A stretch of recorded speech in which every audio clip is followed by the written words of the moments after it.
नमस्कार दोस्तों, प्रिय विद्यार्थियों, मैं Amit Kumar the AKTS academy के ऑनलाइन प्लेटफॉर्म पर आपका हार्दिक स्वागत व अभिनंदन करता हूं। जैसा कि जो अपना टॉपिक चल रहा था मेवाड़ का राजवंश, इससे पहले वाली क्लास के अंदर अपन ने प्रमुख शासकों पर चर्चा की थी।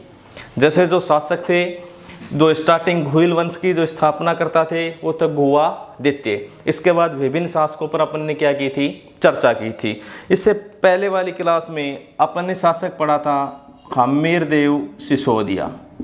हम्मीरदेव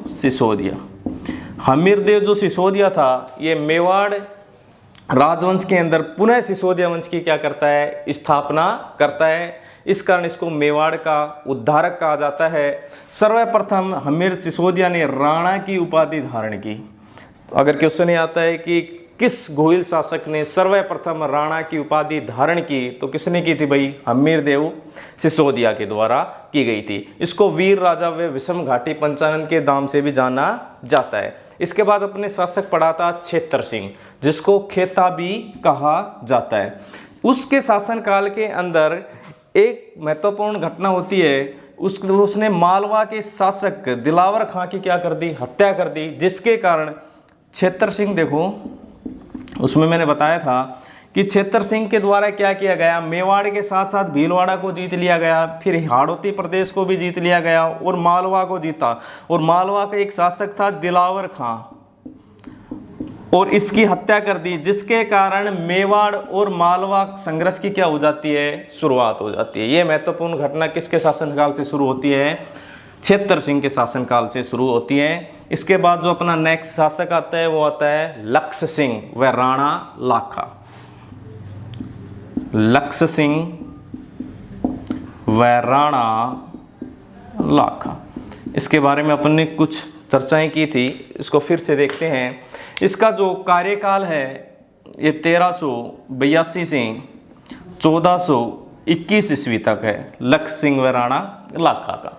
इसके शासनकाल के अंदर जो पहला कार्य होता है, जावर की खान खोजी गई भाई, ठीक है। इसके शासनकाल के अंदर जावर की खान को खोजा गया, जो किसकी है भाई, सिसे व जस्ते की खान है, ठीक है।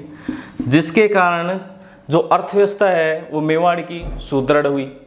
इसी के शासनकाल के अंदर पिछोला झील का निर्माण किया गया। इसके शासनकाल में पिछोला झील का निर्माण किया गया। ये पिछोला झील है जिसका निर्माण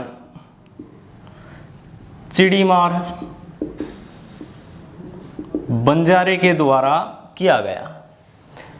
किसकी याद में, बैलों की स्मृति के अंदर ऐसा माना जाता है कि इस झील का क्या करवाया, उसने निर्माण करवाया। इस झील की पाल पर नटनी का चबूतरा भी बना हुआ है भाई। इसकी पाल पर किसका चबूतरा है, नटनी का चबूतरा बना हुआ है। इस झील के अंदर दो प्रमुख मंदिर भी बने हुए हैं, ये भी अपने बताया था, जग निवास व जग मंदिर बना हुआ है इसी झील के अंदर बने हुए, पिछोला झील के अंदर।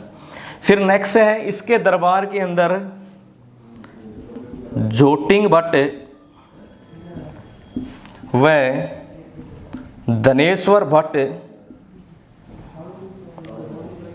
संस्कृत के विद्वान निवास करते थे भाई। संस्कृत के विद्वान निवास करते थे किसके दरबार में, लक्ष्य सिंह के दरबार, यानी राणा लाखा के दरबार में। फिर से देखो, इसके शासनकाल में जावर की खान खोजी गई, जिसके कारण मेवाड़ की जो अर्थव्यवस्था सुदृढ़ हुई। पिछोला झील का निर्माण किया गया, किसके द्वारा, चिड़ीमार बंजारे के द्वारा। बैलों की स्मृति के अंदर किसका निर्माण करवाया, पिछोला झील का। इस पिछोला झील के तट पर नटनी का चबूतरा बना हुआ है। अगर एक क्वेश्चन आ जाए कि भाई नटनी का नाम क्या है, तो उस नटनी का नाम था गलकी। क्या था भाई, गलकी। ये देखो, जो नटनी, इसका कार्य होता था कि रस्सियों पर चलना। तो एक बार क्या होता है कि राणा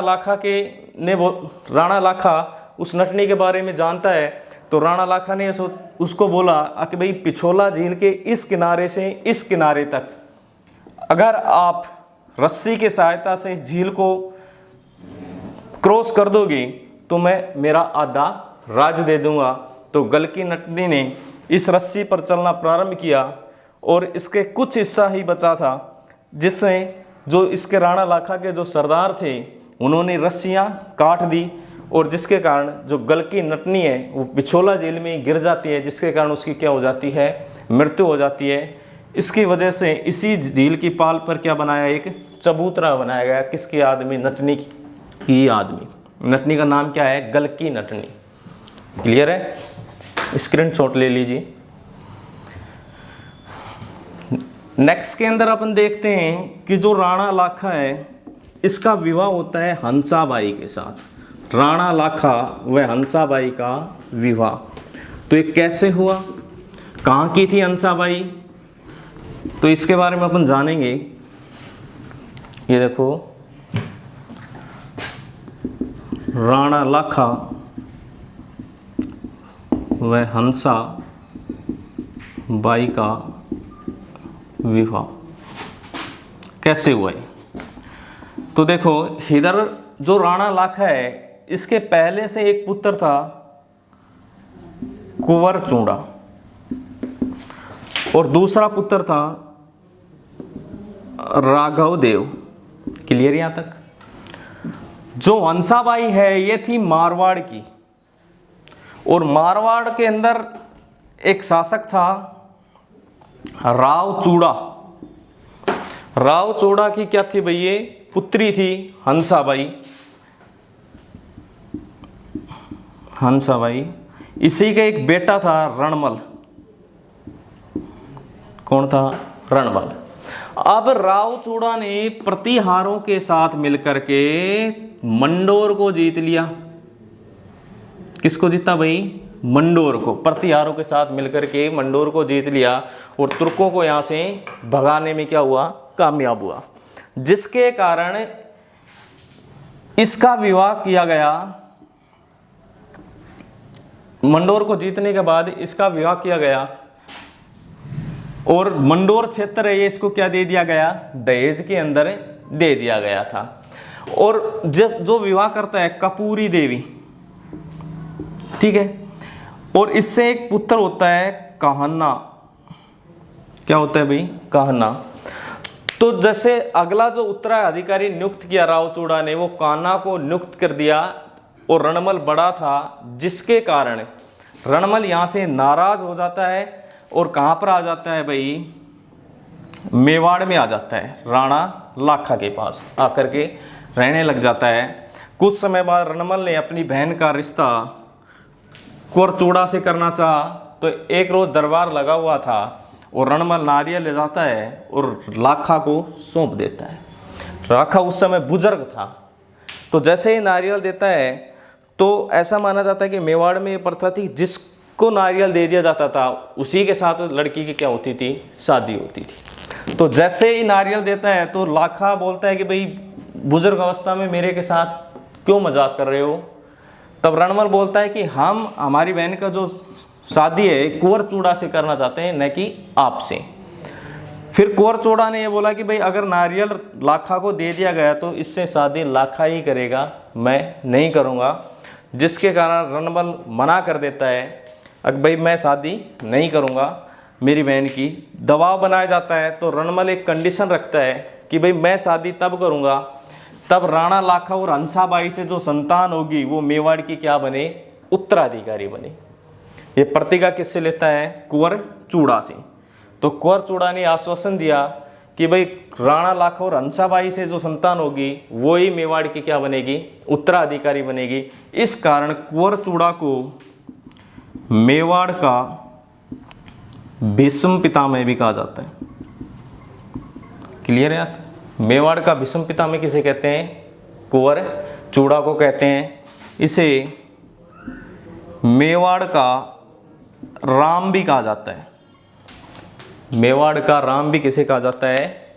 कुंवर चूड़ा को। मेवाड़ का भीष्म पितामह भी किसे कहा जाता है? कुंवर चूड़ा को। यहाँ तक क्लियर है? नेक्स्ट के अंदर देखो, राणा लाखा फिर हंसाबाई से पुत्र हुआ, और पुत्र क्या हुआ? राणा मोकल। यहाँ तक क्लियर है। पुत्र कौन हुआ भाई? राणा मोक्कल होता है। यहाँ तक क्लियर है? स्क्रीनशॉट ले लीजिए। नेक्स्ट में देखो, नेक्स्ट शासक है अपना राणा मोक्कल। तो राणा मोक्कल का जो शासनकाल है ये 1421 से 1433 ईस्वी तक है। मैंने बताया था भाई 82 से 21 तक कौन था? इसका पिता लाखा। इसके बाद कौन बनता है? राणा मोक्कल। ये कौन है? राणा मोक्कल। इसका कार्यकाल, राणा मोक्कल का जो कार्यकाल है ये 1421 से 1433 ईस्वी तक है। पिता का नाम क्या था भाई इसके का? माता का नाम क्या है? तो पिता का नाम था राणा लाखा, माता का नाम है हंसाबाई, पत्नी का नाम है सौभाग्य देवी। ये क्या है? इसकी पत्नी का नाम है। और इसका संरक्षक बनाया गया, संरक्षक कुंवर चूड़ा को। किसको बनाया गया भाई? कुंवर चूड़ा को। किसका संरक्षण बनाया गया? मोक्कल का। अब इधर देखो, इधर कौन है? रणमल है। रणमल की बहन कौन है भाई? हंसाबाई। तो रणमल की वजह से हंसाबाई और कुंवर चूड़ा के मध्य क्या हो गया? मतभेद हो जाता है, जिसके कारण कुंवर चूड़ा मेवाड़ को छोड़कर कहाँ चला जाता है? मांडू चला जाता है। मांडू के एक हुसंग शाह के पास जाकर के रहने लग जाता है। तो इसी कारण इसको मेवाड़ का राम भी कहा गया था। पीछे देखा था मेवाड़ का राम किस कारण? क्योंकि ये मेवाड़ को छोड़कर कहाँ चला गया था? मांडू चला गया था। क्लियर है? जाने से पहले इसने अपने भाई राघव देव को इसका क्या बनाया? संरक्षक बनाया। किसको? राणा मोक्कल का संरक्षण किसे नियुक्त करके गया? राघव देव। लेकिन अंततः राघव देव की हत्या किसके द्वारा कर दी गई? रणमल के द्वारा कर दी गई थी। क्लियर यहां तक? नेक्स्ट के अंदर देखते हैं राणा मोक्कल के द्वारा क्या क्या कार्य किए गए। तो इसके द्वारा त्रिभुवन मंदिर, जो भोज परमार राजा भोज के काल का जो निर्मित मंदिर था, उसका क्या करवाया इसने? जीर्णोद्धार करवाया। और उसका नाम क्या रख दिया? समधेश्वर महादेव मंदिर उसका नाम रखा गया। इसके जो दरबार थे था उसके अंदर मना फना जैसे शिल्पी निवास करते थे। इसी के दरबार में विष्णु भट्ट नामक संस्कृत का विद्वान भी निवास करता था। किसके शासन काल में? राणा मोक्कल के शासन काल में। अब देखो राणा मोक्कल क्या होता है, एक बार गुजरात अभियान पर जाता है। और गुजरात अभियान पर जिस समय जा रहा था तो गुजरात जाते समय एक जीलवाड़ा नामक स्थान पड़ता है। ये कहाँ पर गया? गुजरात अभियान पर जा रहा था, गुजरात अभियान। और जैसे जा रहा था तो एक जीलवाड़ा नामक स्थान पड़ता है, वर्तमान में गुजरात के अंदर है। तो जैसे ही इसकी सेना, शाही सेना थक गई थी तो इन्होंने वहाँ पर जीलवाड़ा के अंदर विश्राम करना चाहा। तो ऐसा माना जाता है यहाँ पर एक पेड़ है था, उस पेड़ के नीचे विश्राम कौन कर रहा था? मोक्कल कर रहा था। और इस यहाँ पर चाचा मेरा ने महपा पंवार की सहायता से, महपा पंवार की सहायता से मोक्कल की क्या कर दी? हत्या कर दी। यानी मोक्कल की क्या कर दी? यहाँ पर इन्होंने हत्या कर दी। जिस समय मोक्कल की यहाँ पर जिलवाड़ा में हत्या हुई उस समय कुंभा भी कहाँ पर था? यहीं पर था। तो कुंभा यहाँ से भाग करके कहाँ आ जाता है? मेवाड़ आ जाता है। और मेवाड़ के अंदर कौन थी भाई? इसकी दादी हंसाबाई।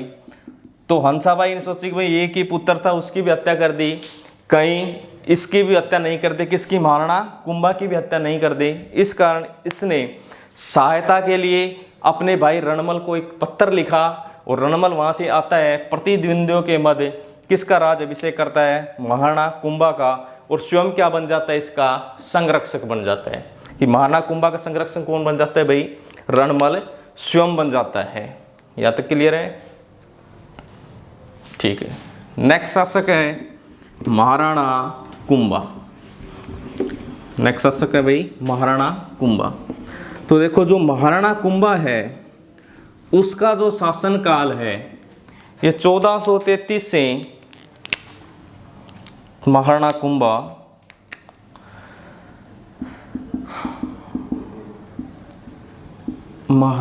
इसका शासनकाल 1433 से 1468 ईस्वी तक है। भाई इसका क्या हो जाता है? राजाभिषेक कर दिया जाता है। कौन करवाता है? रणमल आकर के प्रतिद्वंद्वियों के मध्य इसका क्या करवाता है? राजाभिषेक, और स्वयं क्या बन जाता है? इसका संरक्षक बन जाता है। तो महाराणा कुंभा की प्रमुख उपाधियां थी जिनका उल्लेख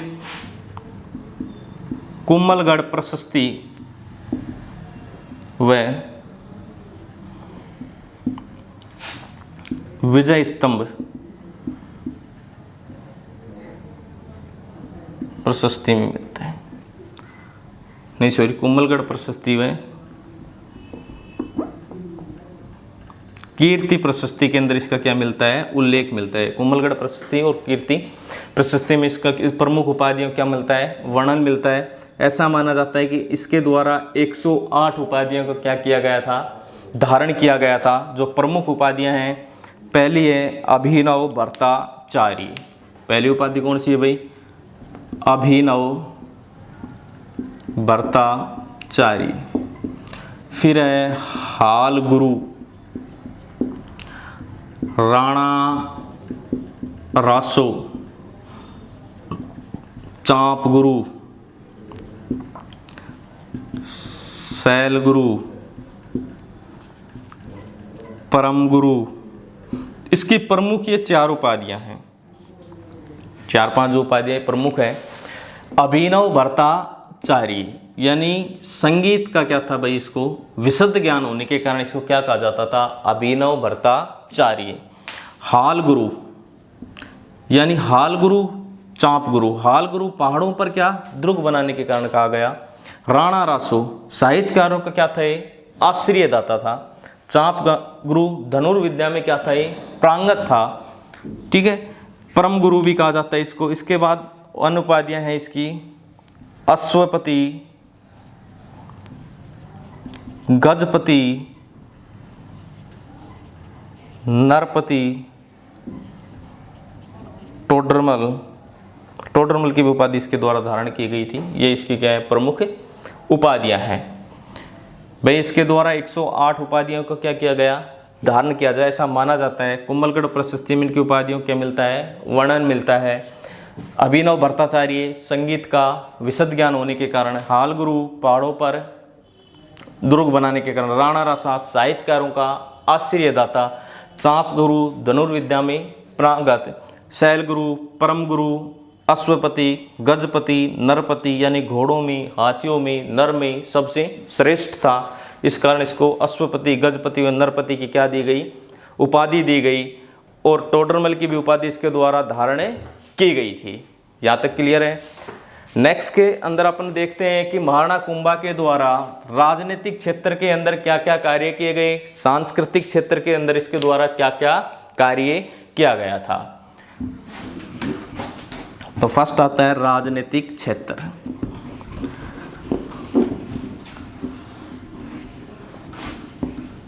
फर्स्ट है राजनीतिक क्षेत्र में,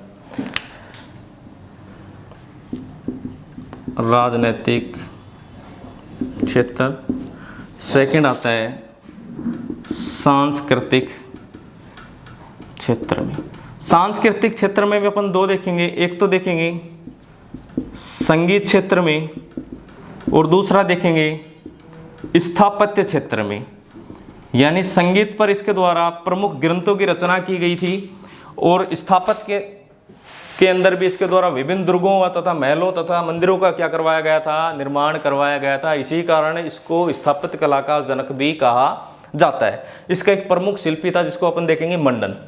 राजनीतिक क्षेत्र के अंदर तो देखो इसके द्वारा विभिन्न अभियान किए गए जैसे गुजरात अभियान किया गया, आबू अभियान भी किया गया था, और लगभग सभी युद्धों के अंदर इसने क्या की थी, विजय प्राप्त की थी। अगर क्वेश्चन ये आता है कि महाराणा कुंभा का प्रथम अभियान कौन सा था, तो आबू का था। कौन सा था भाई, आबू। आबू के अंदर इसने क्या किया, वहां पर विजय प्राप्त की और बसंतगढ़ के किले का क्या करवाया था, निर्माण करवाया था। तो राजनीतिक उपाधि में क्षेत्र के अंदर इसकी पहली उपाधि देखते हैं, सारंगपुर का युद्ध। प्रमुख युद्ध पढ़ेंगे अपन, सारंगपुर का युद्ध। यह युद्ध 1437 ईस्वी के अंदर हुआ। यह युद्ध किस किस के मध्य हुआ, तो भाई महाराणा कुंभा है और महमूद खिलजी फर्स्ट के मध्य हुआ, जिसके अंदर महाराणा कुंभा ने महमूद खिलजी फर्स्ट को क्या कर दिया, पराजित कर दिया, जिसके वजह से पराजित कर दिया, जिसकी खुशी में इसके द्वारा विजय स्तंभ का निर्माण करवाया गया। अगर क्वेश्चन ये सीधा साधा है कि विजय स्तंभ का निर्माण किस युद्ध के विजय के उपलक्ष्य में करवाया, तो सारंगपुर युद्ध के विजय की उपलक्ष्य के अंदर विजय स्तंभ का क्या करवाया, निर्माण करवाया। सारंगपुर का युद्ध कब हुआ, 1437 में। किन किन के मध्य हुआ, तो महाराणा कुंभा और महमूद खिलजी फर्स्ट के मध्य हुआ। विजय स्तंभ का निर्माण कब करवाया गया, तो 1440 से 1448 के मध्य करवाया गया। 1440 से 1448 के मध्य किसका निर्माण किया गया, विजय स्तंभ का। अब हम विजय स्तंभ के बारे में देखते हैं। जो विजय स्तंभ है ना, ये 9 मंजिला बना हुआ है भाई। कितने मंजिला है, 9 मंजिला। इसकी ऊंचाई है ये 122 फीट है। इसकी ऊंचाई है 122 फीट व 120 फीट। 122 फीट व 120 फीट हर एग्जाम में आया है, और इसमें आरपीएससी के द्वारा एक बार 120 को माना गया था और 122 को माना गया था। जिस समय 120 आया तो उस समय ऑप्शन में 122 नहीं था, जिस समय 122 आया तो उस समय 120 नहीं था, 118 आया था। तो 122 व 120 फीट है। कितना मंजिला है भाई, ये 9 मंजिला है। देखो 9 मंजिला ये बना हुआ है, ठीक है, 9 मंजिला ये बना हुआ है। इसकी ऊंचाई होगी 120 व 122 फीट है। अब बात आती है कि इसकी जो तीसरी मंजिल है, इस पर 9 बार अल्लाह शब्द का प्रयोग मिलता है। 9 बार क्या लिखा हुआ है, अल्लाह शब्द लिखा हुआ है। किस भाषा में है, तो ये अरबी भाषा में है। किस भाषा में है, अरबी भाषा में। ऐसा माना जाता है इसकी 7वीं मंजिल पर कोई भी प्रतिमाएं नहीं है। फिर नेक्स्ट आता है कि इसकी 9वीं मंजिल बिजली गिरने से क्या हो गई थी, ध्वस्त हो गई थी, जिसका पुनर्निर्माण महाराजा स्वरूप सिंह के द्वारा करवाया गया। यही क्वेश्चन बनता है कि इसकी 9वीं मंजिल विजय स्तंभ की जो बिजली गिरने से ध्वस्त हो गई थी, इसका पुनर्निर्माण किसके द्वारा करवाया गया, तो करवाया गया स्वरूप सिंह। स्वरूप सिंह के द्वारा क्या करवाया गया, इसका पुनर्निर्माण 911 विक्रम संवत को। क्लियर है आपका। इसे हिंदू मूर्ति कला का विश्वकोश व रोम का टार्जन भी इसे कहा जाता है। ठीक है। राजस्थान पुलिस का क्या है, प्रतीक चिन्ह है। राजस्थान बोर्ड का भी क्या है, प्रतीक चिन्ह है। और जो इसके शिल्पी थे प्रमुख,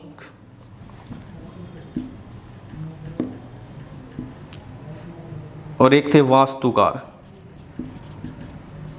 तो इसके वास्तुकार थे मना, फना, जैसा, ये प्रमुख क्या थे, इसके वास्तुकार थे।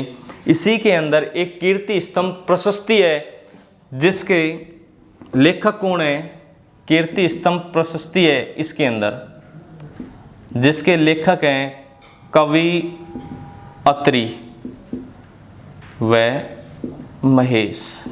कवि अत्रि व महेश, इसी के बेटे के द्वारा इसको क्या किया गया, पूरा किया गया था। कवि अत्रि के द्वारा इसकी शुरुआत की गई, वह इसी के बेटे महेश के द्वारा कीर्ति स्तंभ प्रशस्ति को क्या किया गया, पूरा किया गया था।